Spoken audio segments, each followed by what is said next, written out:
Alright, what I did is I took the guy's design and I tried to make it all out of cans. So on the bottom I have the big can with the perforated holes in the bottom.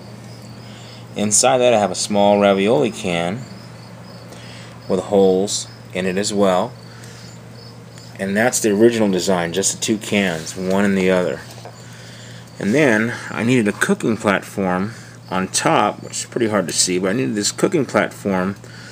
I wanted to make it all out of cans, so what I decided to do was take another can that was slightly smaller than the large can diameter of the base, and I put it on top, cutting this large section out here and these large perforated holes all the way around, and I've got great wood burning gas exchange.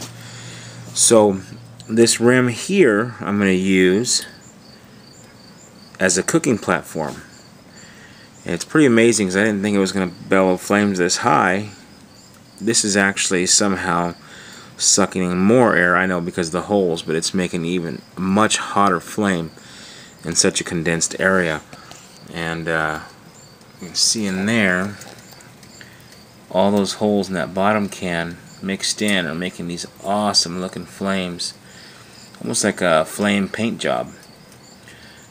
But it's really mixing the gases along well, and the thing's getting so hot. So there's a hot dog here, or sausage, or what I called it, I was trying earlier. I couldn't get the flame hot enough to cook it, or a base hot enough that would work. I needed something that I can still stoke the fire, but be sturdy enough to place on top and keep the flame burning hot. This works tremendous. You can see the flames in there. You can see how everything's moving around real nice. The flames are actually coming up and lapping the top of this pan. I don't know how well you can see this because it's dark, but pretty neat the way this thing is working great. And it's all made out of cans now. I was trying to find some kind of weird platform for the top and it wasn't working correctly. So what I did is I used 3 cans, all 3 different diameters. Large can, the smaller can inside of that holds all your fuel or your wood. And then on top of that I got another can that was slightly diameter smaller than the large base can. Cut out a main hole here and large perforation holes on the bottom and then on the top. And what this allows me to do is I can keep my fire going here, and I can drop sticks into this hole and keep cooking, keep it stoked while I cook, and turn my food on top, make sure it doesn't burn too bad. And this is just an experiment, so I'm expecting to burn a little bit. But the flame was raging a minute ago, but still pretty hot. And the purpose for this hole here, let me put a little bit more wood in here, because I just lit it not a minute or two ago, so it's not really hot yet. But the purpose for this hole, when I get a little more light,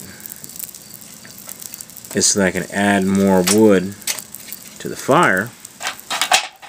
That wood takes off pretty quickly. And I'm trying it out right now. I'm going to see if I can run it for half an hour, maybe an hour at the most, and see how everything does, and see if that top can doesn't warp too much, because there is large holes cut on both sides. This large square here and an identical one on the other side. So I want to see if this can on top will get so fatigued that it'll crumple away and fall apart, or will this can hold up, because the top rim and the bottom rim is all still intact. I think it's a pretty neat design. I think it's pretty good. I think it's a little bit of an improvement on what the other guy had. And then of course, if I need to adjust the heat, I can just kind of push all the wood to the bottom here and slow down a little bit. Right now I'm just trying to get it really cranked up so I can see what's going on. But as you can see, I added 2 sticks and now I've got a ton of fire coming out, more than I needed. So how it's turning out here is probably just need to add one little 4 or 5 inch stick at a time. Probably worked excellent.